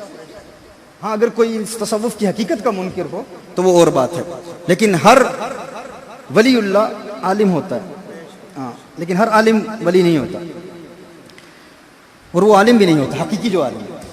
تو اگر یہ دونوں آپس میں مل گئے نا, ایک ہو گئے, یعنی یہ علماء کا وہ طبقہ جو اس وقت ان سے رابطے میں نہیں ہے, تو پھر انقلاب آ جائے گا. اگر یہ اس منہج پر چلے گئے, اور وہ منہج جس میں دین کے اصولوں کو تبدیل نہیں کیا جائے گا, تو ایک کام تو انہوں نے کر لیا. اب افغانستان میں القاعدہ کی صورت میں, طالبان کی صورت میں, کہ جہاں کبھی کچھ نظام تھا, کچھ سوچ تھی حقیقی خلافت کی, اب اپنے بندے انہوں نے ڈال دیے. اب وہی لوگ دین اسلام کو دہشت گردی سے نفی کر رہے ہیں اور دین اسلام کو پوری دنیا میں بدنام کر رہے ہیں. اب یہ لوگ چاہتے ہیں کہیں یہ طبقہ علماء کا جو ہمیشہ سے ان کا تعلق مساجد سے ہے, ان کو لوگ جمعہ کی نماز میں سنتے ہیں, انہیں کوئی ایڈورٹائزمنٹ کرنے کی ضرورت نہیں, کوئی تشہیر کرنے کی ضرورت نہیں, سینکڑوں ہزاروں لوگ ان کے بیانات سننے کے لیے آتے ہیں, تو یہ لوگ کہیں اس فکر کے ساتھ نہ مل جائیں. تیسرا طبقہ یہ ہے ماڈرنسٹ علماء جو اجماع کے منکر ہیں. یہ ان کے اپنے بندے ہیں, ان کو یہ پروموٹ کریں گے, ان کو یہ فنڈنگ دیتے ہیں, گورنمنٹ فنڈنگ دیتے ہیں. یہ کہتے ہیں یہ ہمارے لوگ ہیں, یہ ہمارا کام کر رہے ہیں, جو اسلام کو ری انٹرپریٹ کر رہے ہیں, اسلام کی بنیادوں کو تبدیل کر رہے ہیں. یہ کہہ رہے ہیں حجاب کا مسئلہ کوئی اتنا اہم مسئلہ نہیں ہے, اجماعی مسائل اہم مسائل نہیں ہیں, ان پر بات کرنے کی اتنی ضرورت نہیں ہے. ٹھیک ہے, وقت کے بدلنے سے بہت ساری چیزوں میں تبدیلی آئے گی. کچھ نام نہاد ایسے مجتہد بن گئے ہیں, اور پھر ان کا تعلق اب بڑی بڑی انسٹیٹیوٹ سے, جس میں بہت افسوس کے ساتھ میں کہہ رہا ہوں کہ جامعۃ الازہر کا جو منہج جدید ہے, پرانے ازہری پرانے ہیں, وہ تو بڑے بڑے ہمارے بزرگ ہیں, بڑے بڑے اولیاء اللہ ہیں, جو منہج جدید ہے ان کا, انہوں نے بہت چیزوں کو بدل دیا. برطانیہ میں بھی, امریکہ میں بھی اب بے شمار ایسے علماء آ رہے ہیں, اور افسوسناک امر یہ ہے کہ اب پاکستان سے بھی بے شمار ایسے علماء وہاں جا رہے ہیں جو بیچارے یہاں پر دین اسلام کے فنون کے ماہرین تھے, علم دین کی خدمت کر رہے تھے, لیکن اب وہاں جا کر چیریٹیز میں کام کر رہے ہیں, گورنمنٹ سے فنڈنگ لے رہے ہیں, نہ کتابیں پڑھا رہے ہیں, نہ علم دین پڑھا رہے ہیں, کچھ بھی نہیں, بس پیسہ کما رہے ہیں اور گورنمنٹ فنڈنگ دے رہی ہے. چونکہ آپ لوگوں سے وہ ڈرتے ہیں. اگر آپ وہاں پہنچ گئے اور وہاں جا کر اگر آپ نے اسی اصل دین کا پرچار کیا, تو سب سے بڑا خطرہ ان کے لیے آپ لوگ. تیسرا طبقہ کون سا ہے؟ جدید ذہن. ان کی یہ فکر ہے کہ ان لوگوں کو صحیح پروموٹ کرنا چاہیے, ان پر محنت کرنی چاہیے, انہیں پیسہ دینا چاہیے, انہیں ٹی وی چینلز پر لانا چاہیے. کیوں؟ ان کے پاس اور چینل تو ہے نہیں. آپ اپنی مساجد میں تو ان لوگوں کو آنے نہیں دیں گے. یہ سوٹ میں آتے ہیں, ٹی وی چینلز پر بیٹھتے ہیں, کچھ شلوار قمیض بھی پہنتے ہیں, کچھ اور لباس بھی پہنتے ہیں, کچھ امریکہ میں, کچھ برطانیہ میں, کچھ بڑے گورنمنٹ لیول تک ان کو ٹی وی چینلز پر بھیجا جاتا ہے. آپ حیران ہوتے ہوں گے, یار ہمارے علماء تو بہت زیادہ علم رکھتے ہیں, اتنی کچی باتیں کرنے والے ٹی وی پر کیسے پہنچ جاتے ہیں؟ کیونکہ ان کو فنڈنگ, ان کی ساری مدد یہ صہیونی قوتیں یہود و نصارہ کر رہی ہیں کہ ان کو پروموٹ نہ کریں گے, ان کو مسجدوں میں تو کوئی آنے نہیں دے گا, کام یہ ہمارا کر رہے ہیں, ان کو پروموٹ کرو, یہ ہمارے بندے. یہ تیسرا طبقہ ہے. چوتھا طبقہ کون سا؟ وہ عام مسلمان ہیں جو 5 وقت کی نماز پڑھیں گے, کبھی پڑھیں گے کبھی نہیں پڑھیں گے. ان کا اسلام کیا ہے کہ جب شادی ہوگی تو ہم 7 پھیرے نہیں لگائیں گے, ہم نکاح پڑھیں گے. جب مریں گے ہم تو ہمارے جسم کو جلایا نہیں جائے گا, جنازہ پڑھایا جائے گا. نام کے مسلمان ہیں, نام ثاقب ہے, نام عبداللہ ہے, عبد الرحمن ہے, لیکن فقط اپنے علاقے کے لوگوں کو خوش کرنے کے لیے کہ کہیں اس کو مرتد نہ کہہ دیا جائے, لوگ کیا کہیں گے میں نے اسلام کو چھوڑ دیا ہے. یہ وہ نام کے مسلمان, یہ کہتے ہیں تو بندے ہی ہمارے ہیں, ان سے تو ہمیں کوئی خطرہ ہی نہیں ہے. یہ وہ چوتھا طبقہ ہے. ان کا مشن یہ ہے کہ اس تیسرے طبقے اور چوتھے طبقے کو ملایا جائے, ان کو ایک کیا جائے, یہ ایک دوسرے کی مدد کریں اور دوسرے طبقے کو تیسرے میں شامل کرنے کی کوشش کی جائے. لیکن کہیں ایسا نہ ہو کہ دوسرا پہلے کی طرف چلا جائے, اور دوسرا طبقہ جو ہے اس کو ہر ملک کے وزیر اعظم, پریزیڈنٹ, ان سے دور رکھا جائے. کیونکہ کچھ ممالک میں ایسی قیادت آئے گی, کوئی صدر آ جائے گا, کوئی وزیر اعظم آ جائے گا, پرائم منسٹر آ جائے گا جو مخلص ہوگا, این ممکن ہے جو مخلص ہو. تو مولویوں کے اس دوسرے طبقے کو کبھی بھی کسی قیادت کے قریب نہیں آنے دینا, ان کو دور رکھنا ہے. کبھی ان میں کوئی مفاہمت نہ ہو جائے, کہیں ایسا نہ ہو، کیونکہ علماء کرام بہت مشکل ہے ان کے لیے اس نہج پر ابھی اس وقت کام کرنا، ذرائع نہیں ہے، وسائل نہیں ہیں، تو کبھی ایسا بھی ہو سکتا ہے کہ کوئی ایسے ممالک میں کچھ ایسے وزیر اعظم آ جائیں، کوئی صدر آ جائے جو مخلص ہو اور اسلام کے لیے مخلص ہو، یہ ممکن ہے، یہ ہو سکتا ہے، اور اس سے شاید غلطیاں بھی ہوئی ہوں، بہت بڑے پیمانے پر غلطیاں بھی کی ہوں، شاید اس نے کفر بھی بکے ہوں، لیکن ان کو علماء کے اس طبقے کو اس سے دور رکھا جائے۔ کبھی یہ ایک ہو گئے نا تو انقلاب آ جائے گا، کیونکہ مولوی جو بات کرے گا وہ سچی بات کرے گا۔ اب یہ چار لوگ ہیں، ان میں سے بندیالوی آپ کا شمار دوسروں میں ہوتا ہے، دوسرے طبقے میں، کہ وہ لوگ آپ سے ڈرتے ہیں، اس قدر ڈرتے ہیں کہ یہ کسی بات میں، اصولی بات میں یہ کبھی سمجھوتا نہیں کریں گے کفار سے، کبھی یہ پلپلے سنی نہیں ہوں گے، یہ پختہ سنی رہیں گے، عقیدے میں پختہ رہیں گے۔ اس حوالے سے جو میں نے اقبال کا شعر پیش کیا کہ پھر سیاست چھوڑ کر داخل حصار دی میں ہو، سیاست سے مراد وہ جو گندی سیاست ہے، وگرنہ سیاست کا اسلام سے گہرا تعلق ہے، اور اقبال کی اپنی جو فکر ہے جمہوریت کے حوالے سے وہ اس کی اپنی فکر ہے، اس میں بھی کافی حد تک قائل ہوں۔ برحال اس میں ہم اختلاف اپنے بزرگوں سے نہیں کرتے، ہمارے بزرگوں کی جو رائے ہے، جو سوچ ہے، وہ علمی بنیادوں پر ہے۔ تو اس لیے میں نے یہ کہا کہ یہ اجماعی مسائل پر پختگی انتہائی ضروری ہے، اور ختم نبوت کی ایک بہت بڑی دلیل یہ بھی ہے کہ اس امت میں اجماع ہے، اب کوئی نبی نہیں آئے گا، تمام علماء کرام اور تمام طلاب العلم پوری پختگی، پورے وثوق، پورے یقین کے ساتھ جتنے بھی وہ مسائل جو اجماعی ہیں ان میں کبھی کمپرومائز نہ کریں، کبھی ان میں تبدیلی نہ پیدا ہو، اور اسی چیز کو بیان کرتے رہیں۔ اس کی برکت کیا ہوگی؟ اس سے آپ کو نبی کریم صلی اللہ علیہ وسلم کا فیضان ملے گا، کیونکہ اب نبی کوئی نہیں آئے گا۔ قبر میں بھی یہی سوال ہوگا نا، جب آپ قبر میں جائیں گے تو حضور اکرم صلی اللہ علیہ وسلم کی ذات کے بارے میں سوال ہوگا کہ ہمارا حضور سے رشتہ کیا ہے۔ اب حضور سے رشتہ نبھانے کا ایک حقیقی طریقہ یہ اجماعی طریقہ ہے، اجماعی مسائل میں کبھی بھی آپ منحرف نہ ہوں، جو مسئلہ اجماعی ہے اس میں پختگی کے ساتھ ڈٹ جائیں، اور یہی ہماری حضور اکرم صلی اللہ علیہ وسلم سے وفا کا رشتہ ہے۔ تو پوچھا جائے گا نا کہ حضور کے بارے میں کیا کہا کرتا تھا، ما كنت تقول فی هذا الرجل، تو عاشق کہے گا نا کہ میں انہی کے لیے تو قبر میں آیا ہوں، انہی کی زیارت کے لیے۔ جب وہ جواب دے گا پھر کہا جائے گا نم کنومت العروس، نم کنومت العروس ہے یا عروس ہے؟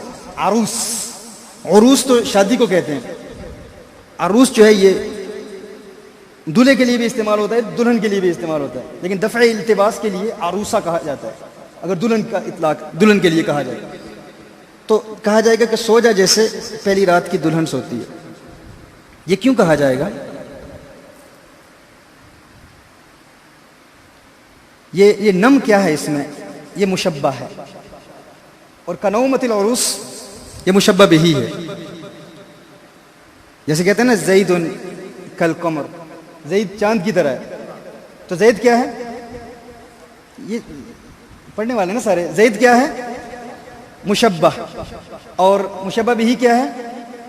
چاند، اور وجہ اشتراک کیا ہے؟ وجہ تشبیہ کیا ہے؟ جی حسن ہو گیا، ہاں، یعنی مدار حکم وجہ تشبیہ پر ہوگا نا، ما بہ الاشتراک حسن ہے۔ اور کسی بھی معنی کی کتاب کو پڑھ لیں، مختصر المعانی پڑھ لیں، سکاکی پڑھ لیں، عبد القاہر جرجانی، سب یہ کہیں گے کہ مشبہ بھی اور مشبہ میں جو وجہ تشبیہ وہ ایک ہی ہے، مختلف نہیں ہوں گے، ایک ہی ہوگا نا۔ تو اس عاشق سے کہا جائے گا کہ سو جا جیسے پہلی رات کی دلہن سوتی ہے۔ اب اس میں وجہ تشبیہ کیا ہے؟ وجہ تشبیہ یہ ہے کہ جب ایک دلہن اپنے کمرے میں چلی جاتی ہے نا، تو اس وقت اس کی سہیلیاں بھی آتی ہیں ملنے کے لیے، اس کے والد صاحب بھی شاید آئے ملاقات کے لیے، ماں بھی شاید آئے ملاقات کے لیے، ساس آئے، سسر آئے، سارے آتے ہیں،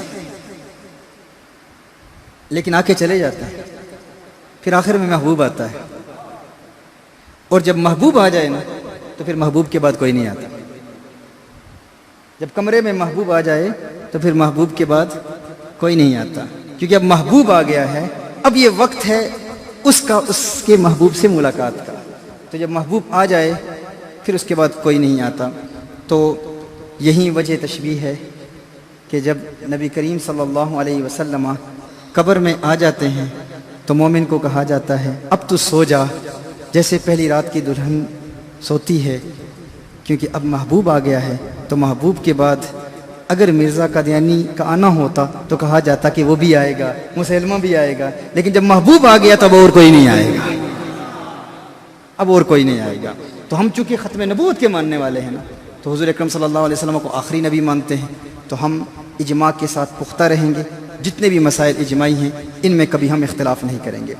تو ما کنت تقول فی ھذا الرجل کہا گیا نا، اچھا یہاں یہ بھی ذہن میں پیدا ہوتا ہے کہ رجل کیوں کہا گیا، نبی کیوں نہیں کہا گیا؟ نبی چونکہ اچھا یہ صرف اس حدیث کے حوالے سے عرض کر رہا ہوں، دوسری حدیث بھی ہیں، چونکہ میں صرف اس حدیث پر ہی کلام کر رہا ہوں اس لیے میں یہ عرض کر رہا ہوں۔ تو یہ رب جو ہے نا، اللہ رب ہے نا، رب کون ہے؟ اللہ رب ہے، اور دین کیا ہے؟ اسلام دین ہے۔ تو پہلا سوال جو ہے وہ معروف صفت بیان کی گئی ہے، من ربو کا، تیرا رب کون ہے؟ پھر ما دینوں کا، تیرا دین کیا ہے؟ اب تیسرے سوال میں یہ کیوں نہیں کہا گیا ما کنت تقول فی ھذا النبی، یہ کیوں کہا گیا ما کنت تقول فی ھذا الرجل؟ ایک نقطہ اہل عشق نے بیان کیا ہے، مرد کیوں کہا گیا، یہ کیوں نہیں کہا گیا ما کنت تقول فی ھذا النبی؟ بھائی نبی کہنا چاہیے تھا نا، رب، دین، نبی۔ رب کون ہے؟ اللہ، دین کیا ہے؟ اسلام، اور نبی ہے نا حضور صلی اللہ علیہ وسلم، یہاں رجل کہہ دیا۔ ایک جواب یہ بھی ہے کہ رجل کا اطلاق انسان کے لیے مرد پر ہوتا ہے نا، لیکن نبی فقط مرد نہیں ہوتا،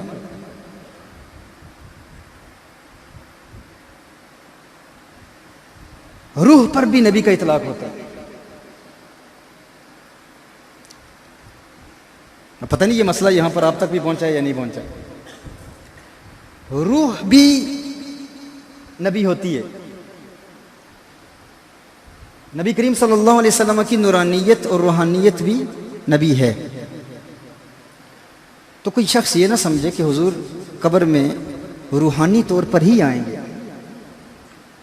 اگر یہ ہوتا ما کنت تقول فی ھذا النبی، اس نبی کے متعلق کیا کہا کرتے تھے، تو کوئی شخص یہ بھی کہہ سکتا تھا کہ شاید حضور اکرم صلی اللہ علیہ وسلم کی زیارت فقط روحانی طور پر ہوگی، فقط نورانی طور پر ہوگی۔ کہا ما کنت تقول فی ھذا الرجل، اس مرد کے بارے میں کیا کہا کرتے تھے، کیونکہ حضور تو اول نبی بھی ہیں، آخر نبی بھی ہیں، عالم ارواح میں بھی نبی ہیں، اور جسمانی طور پر بھی نبی ہیں۔ تو یہ کوئی یہ نہ سمجھے کہ فقط حضور اکرم صلی اللہ علیہ وسلم کی روحانیت کا دیدار ہوگا۔ کہا نہیں، ما کنت تقول فی ھذا الرجل، اس مرد محمد صلی اللہ علیہ وسلم کے بارے میں کیا کہا۔ تو اس میں ہمارے اس مسئلے کا بھی حل مل گیا کہ حضور اکرم صلی اللہ علیہ وسلم کی نبوت اول بھی ہے۔ یہ یہودیوں کا ایک بہت بڑا اعتراض ہے۔ یہود آپ کو پتہ کیا کہتے ہیں؟ یہود کہتے ہیں، نصارہ یہ کہتے ہیں کہ مسلمان یہ کہتے ہیں کہ ہم جنت میں سب سے پہلے جائیں گے۔ مسلمان یہ کہتے ہیں کہ ہم جنت میں سب سے پہلے جائیں گے۔ یہ عدل کے خلاف ہے۔ عدل کا تقاضا یہ ہے کہ جو نبی پہلے آئے ان کی امتیں پہلے جائیں، جو نبی پہلے آئے ان کی امتیں پہلے جنت میں جائیں۔ چونکہ آپ کے نبی آخری نبی ہیں، تو جو آخری نبی ہیں، عدل کا تقاضا یہ ہے کہ آخری نبی کی امت آخر میں جنت میں جائے۔ ہم کہتے ہیں عقل کے اندھو، عقل کے ناخن لو، کاش تم اہل سنت سے عقیدہ اہل سنت سیکھتے تو تمہیں پتہ ہوتا ہمارے آقا آخری بھی ہیں، ہمارے آقا اول بھی ہیں۔ تو چونکہ آقا اول ہیں تو آقا کی امت اول جنت میں جائے، اول بھی ہیں اور آخر بھی ہیں۔ اور یہاں پر ذہن میں کچھ لوگوں نے یہ بھی کہہ دیا ہمارے ساتھ، جو ہم ان پر حکم نہیں لگاتے، یہ یاد رکھیں، ان پر کسی نے حکم نہیں لگایا۔ اگر کسی نے اس بات کا انکار کیا ہے نا، پتہ نہیں آپ نے لگایا حضرت حکم، مجھے تو علم نہیں ہے کہ حکم لگا ہے یا نہیں، اگر کچھ لگا ہے تو آپ مجھے بتائیے گا، لیکن ابھی تک میرے ذہن میں ایسی بات نہیں آئی کہ حکم کفر لگے یا اس سے اہل سنت سے کوئی خارج ہو جائے۔ کیونکہ اس دن مجھے کسی نے کہا کسی گستاخ رسول نے یہ کہا، تو میں نے کہا جو کچھ بھی ہم رد کرتے ہیں ہمارا عقیدہ وہی ہے جو اہل سنت کا عقیدہ ہے، ہمیشہ سے جو اہل سنت کا عقیدہ رہا ہے، لیکن اس بنیاد پر کسی کو کافر نہ کہے گا، کسی کی تکفیر نہ کریں۔ بہرحال یہ ہے کہ رد کریں، جواب دیں، دلائل پیش کریں۔ تو انہوں نے یہ بھی کہہ دیا کہ جو اول ہیں وہ آخر کیسے ہو سکتے ہیں۔ تو یہ ختم نبوت کا انکار ہے. اگر کوئی اس بنیاد پر کہے نا لازم آتا ہے تو اس بنیاد پر حکم لگے گا. لیکن اگر کوئی صرف اپنا عقیدہ پیش کرے تو یہ ہے کہ ضرورت کیوں پیش آئی یہ بھی دیکھنا پڑے گا. آخر کیا ضرورت تھی کہ آپ نے اس مسئلے کو چھیڑا. تو اس میں یہ کہنا کہ اول بھی ہیں آخر بھی ہیں، تو جو اول مانے وہ آخر نہیں مانتا. اس سے پتہ چلا ہے کہ ایسا کہنے والا شاید بندیالوی فکر سے ناآشنا ہے. کیونکہ آپ تو مرکات پڑھنے والا بھی جانتا ہے الشرط لتحقق التناقض بین القضیتین المخصوصتین وحدات ثمانیہ وشرط للتحقق التناقض بین القضیتین المخصوصتین وحدات ثمانیہ. تناقض کے تحقق کے لیے 8 وحدتیں ضروری ہیں. یعنی میں کہوں نا کہ میں باپ بھی ہوں اور میں کہوں میں بیٹا بھی ہوں تو تناقض کہاں ہے بھائی؟ میں کہوں میں باپ ہوں، میں کہوں میں بیٹا ہوں، کوئی کہے کہ باپ بھی ہو بیٹا بھی ہو، تناقض ہے، کنٹرڈکشن ہے. there is a contradiction in your statement. you're saying you're a father, you're a son, you're contradicting yourself. there is a contradiction in your statement. how can you be a father, how can you be a son? تو میں کیا جواب دوں گا؟ میں کہوں گا تناقض نہیں ہے. اس میں جہاد کا اعتبار ہوتا ہے. یہ بنیادی مبادیات پڑھنے والے بھی جانتے ہیں بھائی میں اپنے باپ کے اعتبار سے بیٹا ہوں، اپنے بیٹے کے اعتبار سے باپ ہوں، تو میں ایک وقت میں باپ بھی ہوں بیٹا بھی ہوں. تو حضور اکرم صلی اللہ علیہ وسلم کو ہم کہتے ہیں کہ حضور اکرم، اچھا یہ لوگ بھی کہتے ہیں، انہیں کہیں نا کہ آپ کہتے ہو حضور عالم ارواح میں نبی ہیں، کہتے ہو ہیں بھی، پھر کہتے ہو نہیں بھی، کہتے ہیں پھر کہتے ہیں نہیں ہیں. تو ہم کہتے ہیں یہ تناقض نہیں ہے. تو اس کا شاید یہ جواب دیں کہ تناقض کے لیے 8 شرطیں ہیں، اس میں سے ایک شرط بالقوت اور بالفعل کی بھی ہے. تو شاید ان کے پاس یہ جواب ہو کہ ہمارے کلام میں تناقض نہیں ہے. اس لیے نہیں ہے کہ ہم کہتے ہیں عالم ارواح میں نبی ہیں بالقوت ہوں گے اور نہیں ہیں بالفعل نہیں ہیں. تو ہم کہتے ہیں اگر تناقض کی یہ شرطیں تم نے اپنے مسئلے کو ثابت کرنے کے لیے سمجھ لی ہیں تو ہمارے مسئلے کو ثابت کرنے کے لیے کیوں نہیں سمجھی ہیں؟ ہم کہتے ہیں حضور اکرم صلی اللہ علیہ وسلم اول نبی بھی ہیں آخر نبی بھی ہیں. اعتبارات کو دیکھو، نسبتوں کو دیکھو. جب ہم کہتے ہیں اول ہیں آخر ہیں تناقض نہیں ہے. تم کہتے ہو عالم ارواح میں نبی ہیں اور عالم ارواح میں نبی نہیں ہیں. ہم کہتے ہیں تناقض ہے، کہتے ہیں بالقوت ہیں بالفعل نہیں ہے. اب ہم کہتے ہیں کہ عالم ارواح میں نبی ہیں اور یہاں بھی نبی ہیں، اول بھی ہیں آخر بھی ہیں. تو کہتے ہیں اول بھی ہیں آخر بھی ہیں تناقض ہے. ہم نے کہا نہیں، روح کے اعتبار سے اول ہے اور جسم اور روح کے مجموعے کے اعتبار سے آخر ہے. تناقض ختم، کنٹرڈکشن ختم ہے. اچھا پھر اس میں ان کے اتحاد زمان، وحدت الزمان ہے، وحدت المکان ہے. اس کے علاوہ اور بھی شرطیں ہیں، وحدت بالقوت بالفعل بھی ہے. تو یہ جی ہاں اول آخر اس میں زمان میں فرق ہے. تو اس طرح اس میں بڑی عجیب بات ہے کہ لوگوں کو یہ بات سمجھ میں نہ آئی. اللہ جل وعلا ہمیں اپنے عقائد میں پختگی عطا فرمائے اور ہمیں وہی پسندیدہ اہل سنت کا معروف عقیدہ کہ حضور اکرم صلی اللہ علیہ وسلم اول نبی بھی ہیں آخر نبی بھی ہیں، اس پر قائم رہنے کی توفیق عطا فرمائے. اور کبھی بھی کسی دنیا دار کو دیکھ کر، کسی بڑی گاڑی والے کو دیکھ کر، کسی یونیورسٹی کے فارغ بندے کو دیکھ کر کبھی احساس کمتری کا شکار نہیں ہونا. یار یہ تو ڈاکٹر ہے، میں مولوی ہوں. تجھے پتہ نہیں مولوی ہوتا کیا ہے، آپ کو پتہ نہیں مولوی کا مقام کیا ہے. ہاں یہ تو جب میدان سجے گا نا، جب بیٹھیں گے نا کسی ڈاکٹر کے ساتھ تو پھر پتہ چلے گا. الحمدللہ ہم دیکھ چکے ہیں، ہم نے بڑے بڑے ڈاکٹرز کو دیکھا، بڑے بڑے لوگوں کو دیکھا. خدا کی قسم وہ لوگ کپ کپی طاری ہو جاتی ہیں ان پر. دنیا کی یونیورسٹیز میں فلسفہ پڑھنے والا اور بندیال میں فلسفہ پڑھنے والے کا مقارنہ کر لیں، موازنہ کر لیں. خدا کی قسم 2 منٹ بھی آپ کے ساتھ وہ بات نہیں کر سکیں گے. لیکن محنت کرنی ہے آپ نے، محنت کرنی ہے آپ نے. مطلب تکرار میں محنت ہو، مطالعہ میں محنت ہو. یہ الحمدللہ یہ علماء کرام اتنی تعداد میں یہاں پر موجود ہیں. آپ ان سے فائدہ حاصل کریں، ان کی خدمت کریں، ان کا ادب کریں، ان کا احترام کریں اور دیکھیں پھر انشاءاللہ یہیں چراغ جلیں گے تو روشنی ہوگی. اللہ جل وعلا ہم سب کو استقامت عطا فرمائے. میں ایک مرتبہ پھر دل کی اتھاہ گہرائیوں سے شکریہ ادا کرتا ہوں. میں ویسے چونکہ آپ نے اعلان کیا، جو پروگرام تو نہیں تھا ہمارا بیان کا، اور پھر میرے ذہن میں یہ بات آئی کہ بہت کم ایسا وقت ملتا ہے. ویسے علمی باتیں بیانات میں کی جاتی ہیں لیکن وہ جو عشق و محبت کے بیانات ہوتے ہیں ان میں بہت کم وقت ملتا ہے. اور پھر ہر جملے کے ساتھ ساتھ اشعار بھی پیش کرنے ہوتے ہیں، ایک جذباتی کیفیت بھی پیدا ہوتی ہے. تو میں نے پورا، جب آپ جذباتی انداز میں بات کر رہے تھے نا، تو میں نے کہا اب یہ حضرت مجھے اسٹیج پر بٹھائیں گے لیکن ثاقب تو نے کنٹرول رکھنا ہے. یہ علماء کی محفل ہے، ادب سے بات کرنی ہے، یہاں کوئی جذباتی بیان نہیں کرنا. اور وہ جو آپ نے ٹیلی فون پر کہا تھا نا، وہ سارا انشاءاللہ عشق کا رنگ اور محبت کا رنگ وہ عرس کی محفل میں ہوگا انشاءاللہ. عرس کی محفل میں انشاءاللہ میں ارادہ کر رہا ہوں. اللہ جل وعلا آپ دعا فرمائیں کہ اللہ تعالیٰ جو ارادہ کیا ہے اس پر مجھے استقامت عطا فرمائے. اب چونکہ ہمارا حضرت سفر ہے، مسلسل اسلام آباد فیصل آباد یونیورسٹی میں بیانات ہیں، پھر آگے سیالکوٹ کے پروگرامز ہیں، تو اب اگر ہمیں فوراً اجازت مل جائے تو اچھا. جزاکم اللہ خیر و احسن الجزا. دعا آپ فرمائیں، دعا آپ، ہم دعائیں لینے کے لیے آئے ہیں. حضرت آپ دعا. اللهم صل وسلم وبارك على سيدنا مولانا محمد عدد ما في علم الله صلاة دائمة بدوام ملك الله. کریم بادشاہ پروردگار آج کی اس بزم کو اپنی بارگاہ میں قبول و منظور فرما. یا رب العالمین، آج کی اس خوبصورت بزم میں جن کامل بزرگوں کی زیارت کا شرف حاصل ہوا، یا رب العالمین یہ زیارت حضرت الشیخ قبلہ استاد العلماء حضرت علامہ عبدالحق بندیالوی حفظہ اللہ تعالی کی آج زیارت ہوئی. یا اللہ یہ زیارت قبر میں ہمارے کام آ جائے. یا اللہ یہ ہماری مغفرت کا سبب بنے. اور آج جن عظیم علماء کرام کی بارگاہ میں حاضری کا شرف حاصل ہوا، یہ ہمارے مستقبل کے ستارے ہمارے سامنے بیٹھے ہوئے ہیں.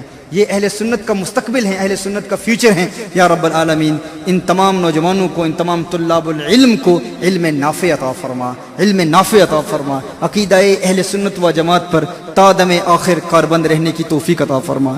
یا اللہ ہمیں اصول اہل سنت پر عمل کی توفیق عطا فرما. یا اللہ ہمیں تزکیہ نفس کے تمام روحانی مراحل طے کرنے کی توفیق عطا فرما. ہمارے مشائخ چشت اہل بہشت نے جو تعلیمات ہمیں دی ہیں، اور جتنے بھی سلاسل سے تعلق رکھنے والے ہمارے اکابر علماء موجود ہیں، یا اللہ جن جن سلسلوں سے ان کا تعلق ہے، نسبتیں ہیں، ان بزرگوں کی تعلیمات پر عمل کرنے کی توفیق عطا فرما. ہمیں گناہوں سے بچا یا اللہ. ہمیں پاکی عطا فرما. ہمیں ستھرے افکار عطا فرما، ستھرے نظریات عطا فرما. یا رب العالمین ہماری آنے والی نسلوں میں بھی کوئی بے ادب پیدا نہ ہو، کوئی گستاخ پیدا نہ ہو. یا اللہ با ادب زندگی عطا فرما، با ادب موت عطا فرما. ہمیں یا اللہ نبی کریم صلی اللہ علیہ وسلم کی زیارت عطا فرما، کونین کے والی صلی اللہ علیہ وسلم کا دیدار عطا فرما، اور قبر میں نبی کریم صلی اللہ تعالی علیہ وآلہ وسلم کی پہچان عطا فرما. یا رب العالمین جو نیک جائز حاجات تمنائیں لیے احباب یہاں پر آج کی اس بزم میں حاضر ہیں، ان علماء کرام کی زیارت کی برکت سے یا رب العالمین ہر ایک کی نیک جائز حاجت کو پائے تکمیل تک پہنچا. ہر آنے والی بلا ٹال دے، ہر مصیبت کو دور فرما، خوشیاں عطا فرما، سکون عطا فرما، اطمینان عطا فرما. ہر قسم کی گھریلو پریشانیوں کو دور فرما. یا رب العالمین گھریلو ناچاکیاں، اختلافات و تنازعات کا جو لوگ شکار ہیں، ان تمام کے اختلافات کو دور فرما. ان کے گھروں کو محبتوں، چاہتوں اور الفتوں کا آنگن و گہوارہ بنا. یا رب العالمین آج کی اس بزم میں جو تمنائیں، جو دعائیں ان کے دلوں میں اس وقت موجود ہیں، یا رب العالمین تو دلوں سے نکلتی ہوئی تمناؤں، آرزوؤں کو جانتا ہے. ہر ایک کے دل میں موجود اسرار و رموز، پوشیدہ دعائیں، جو التجائیں ہیں، ان تمام کو جانتا ہے. یا اللہ تمام کی نیک جائز حاجات کو پائے تکمیل تک پہنچا. یا اللہ تیرے چشمہ رحمت کے سامنے ہمارے گناہوں کی کوئی حیثیت نہیں. یا اللہ تیری رحمتوں کے بہتے دریاؤں کی چند چھینٹیں ہی ہمارے نامہ اعمال کے غسل کے لیے کافی ہیں. آج کی اس بزم میں حاضرین اور علماء کے لبوں پر جریان آمین کے تصدق، یا اللہ ہمارے دلوں کی دنیا آباد فرما، ہمارے دلوں کو پاک فرما. ہمیں گناہوں سے نجات عطا فرما، ہمیں دین پر استقامت عطا فرما. یا رب العالمین ہمیں سچ کہنے کی توفیق عطا فرما، ہمیں حق کہنے کی توفیق عطا فرما. ہمیں رزق حلال کی نعمت عطا فرما. ہمیں حرام سے بچا، ہر قسم کے گناہوں سے بچا، ہر قسم کی بدکاریوں سے بچا. یا رب العالمین ہمیں جھوٹ کی لعنت سے محفوظ فرما. یا رب العالمین جتنے بیمار آئے ہیں ان کو شفائیں عطا فرما. یا اللہ جو تنگ دستی کا شکار ہیں انہیں وسعتیں عطا فرما، کشادگیاں عطا فرما. جو دعائیں اس وقت مستحضر ہیں، ہم نے دعائیں تیری بارگاہ میں پیش کی، عرض کی، انہیں قبول فرما. جو اس وقت یاد نہیں ہیں بعد میں یاد آئیں گی، دل میں یہ خواہش پیدا ہوگی کہ بندیال کے اس عظیم محکدہ تربیت میں کاش میں وہ دعا کرتا. یا اللہ تیری رحمت سے کچھ بعید نہیں ہے کہ بعد میں یاد آنے والی دعاؤں کو بھی اسی میں شامل فرماتے ہوئے درجہ قبولیت عطا فرما. ہم اپنی دادی مرحومہ کے لیے خصوصی دعا کرتے ہیں. یا اللہ ان کی مغفرت فرما، ان کے درجات بلند فرما. ہم جتنے علماء یہاں پر موجود ہیں، ان کے اور جتنے طلاب العلم، جتنے عاشقان مصطفیٰ صلی اللہ علیہ وسلم یہاں موجود ہیں، ان تمام کے جو رشتہ دار عزیز و قارب اس دنیا سے چل بسے، ان تمام کے لیے دعا کرتے ہیں. یا اللہ سب کی مغفرت فرما، ہمیں ایمان کی سلامتی عطا فرما. یا اللہ عقیدہ اہل سنت پر ہمیں پختگی عطا فرما. سبحان ربک رب العزة عما یصفون وسلام علی المرسلین والحمد للہ رب العالمین برحمتک یا ارحم الراحمین. تقبل اللہ العظیم یا رب العالمین.